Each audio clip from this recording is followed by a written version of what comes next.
அய்யனார் துணை சீரியல்ல சந்தாவை நம்ம எங்கேயுமே கூட்டிட்டு போலேன்னு சொல்லிட்டு சேரனும் சந்தாவும் கடற்கரைக்கு வராங்க.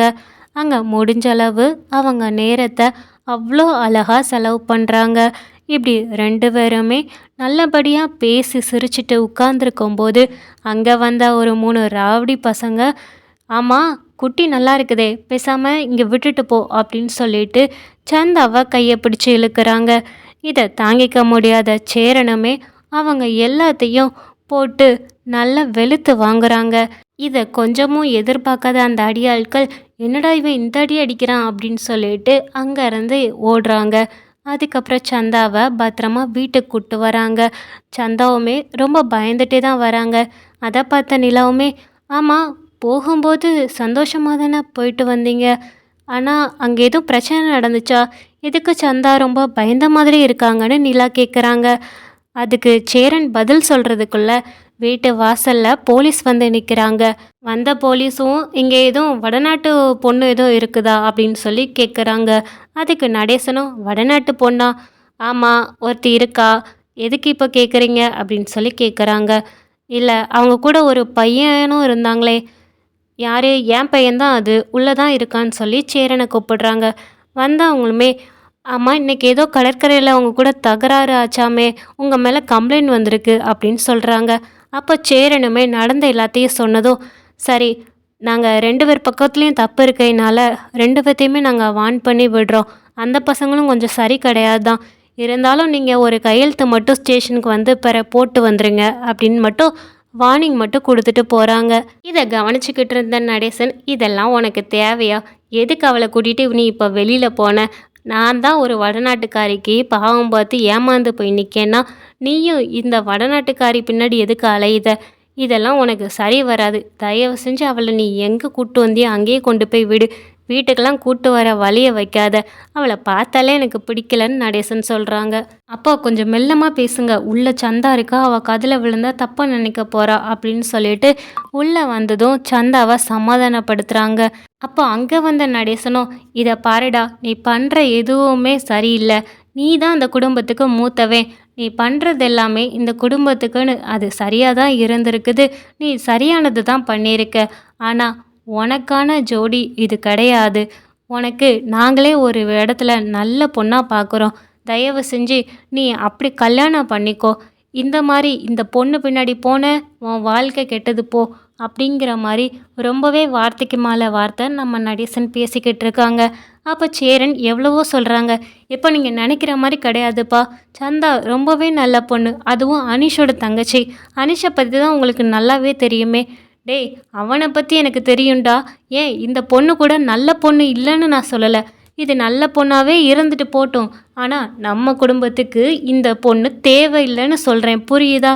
உடனே சோழன், ஆமாம் நீங்கள் இது வரைக்கும் என்ன பண்ணியிருக்கீங்க, இந்த குடும்பத்துக்காக ஏதாவது யோசித்து ஒரு நல்ல முடிவை உங்களால் எடுக்க முடிஞ்சதா, இல்லை ஏன் அண்ணனுக்கே நம்ம எத்தனை தடவை வரன் பார்க்குறோன்னு சொல்லி போய் அசிங்கப்பட்டு வந்தது தான் மிச்சம், ஆனால் இப்போ அவங்களாவே ஒரு வாழ்க்கையை தேடியிருக்காங்க, அதுவும் சந்தாவுக்கு என்ன குறை, பார்க்கவும் அழகாக இருக்கா, அண்ணனை பாசமாகவும் பார்த்துக்கிறா, இதை விட வேறு என்ன வேணுங்கிறீங்க, அண்ணனை நல்லா புரிஞ்சுக்கிட்டு கல்யாணம் பண்ணால் அதுவே எங்களுக்கு போதும் தான் தோணுது, ஒருத்தங்க நம்ம போன உடனே பொண்ணு பார்த்து அவங்க இந்த வீட்டுக்கு வரப்போ அவங்க எப்படி இருப்பாங்க, என்ன நடந்துக்கிடுவாங்க, அண்ணனை நம்மக்கிட்டேருந்து பிரிச்சிருவாங்களா, இப்படி 1000 கவலை இருக்கும், ஆனால் சந்தா அப்படி கிடையாது, நம்மள ஒருத்தியாக கண்டிப்பாக இருப்பான்னு எனக்கு தோணுது அப்படிங்கிறாங்க.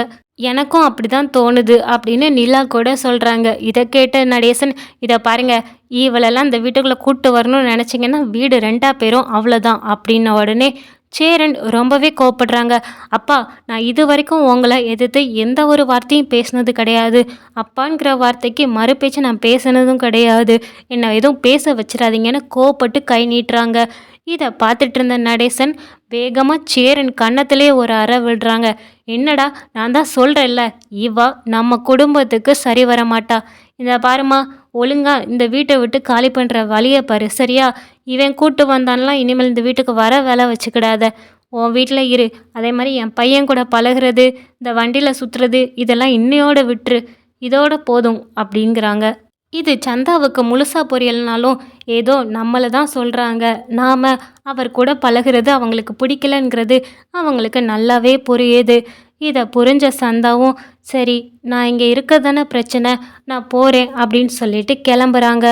உடனே சேரன் சந்தாவோட கையை பிடிச்சி தயவு செஞ்சு போகாத, கொஞ்ச நேரம் இரு, நான் அனீஷை வர சொல்கிறேன், அனீஷ் கூட போ அப்படின்னு சொல்கிறாங்க.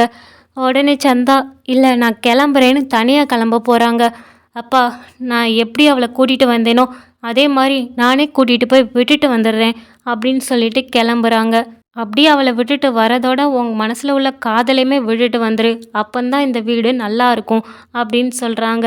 இதை கேட்ட சேரனுமே சந்தாவை நீ முன்னாடி போப்பா நான் வரேன் அப்படின்னு சொல்லிட்டு நடேசன் கிட்ட தனியாக கூப்பிட்டு அப்பா நீங்கள் சொன்னது எல்லாத்தையுமே நான் கேட்டிருக்க தான் செய்கிறேன், நல்லதோ கெட்டதோ நானே யோசிச்சு கூட பல முடிவுகள் எடுத்திருக்கேன், எல்லாமே சரியாக தான் இருந்திருக்குன்னு நினைக்கிறேன். அப்படி இருக்கும்போது அவள் என் மேலே அவ்வளோ பாசம் வச்சுருக்கிறது எனக்கு பார்க்கும்போதே தெரியுது. அவள் என் மேலே வச்சுருக்க நம்பிக்கையை நான் உடைக்க விரும்பலப்பா.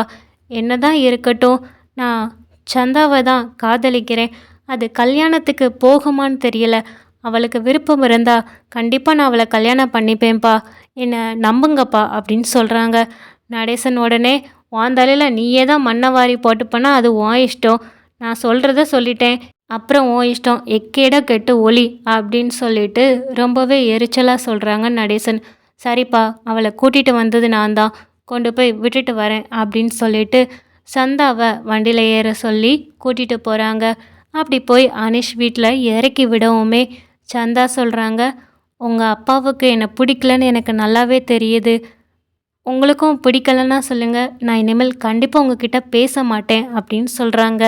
இல்லை நீங்கள் உங்கள் அப்பா பேச்சு தான் கேட்பீங்கனாலும் என்கிட்ட சொல்லிடுங்க, எனக்கு இது வேண்டான்னு நான் இப்போவே முடிவு பண்ணிக்கிறேன்னு சொல்கிறாங்க. உடனே சேரன் இதை பாரு சந்தா, எங்கள் அப்பா என்ன வேணால் சொல்லலாம், அவர் என் நல்லதுக்கு தான் சொல்லுவார், நான் இல்லைன்னு சொல்லவே மாட்டேன். அதே மாதிரி அனுஷுமே உனக்கான நல்லதை தானே யோசிப்பான். இப்போ அனீஷ் என்னை பார்க்கக்கூடாதுன்னு சொன்னால் நீ என்னை பார்க்காம இருந்துருவியா இல்லை பேசாமல் இருப்பியா அப்படின்னு சேரன் கேட்குறாங்க. இல்லை என் பையா சொன்னாலுமே நான் உங்ககிட்ட பேசுவேன், உங்களை பார்ப்பேன் அப்படின்னு சொல்கிறாங்க.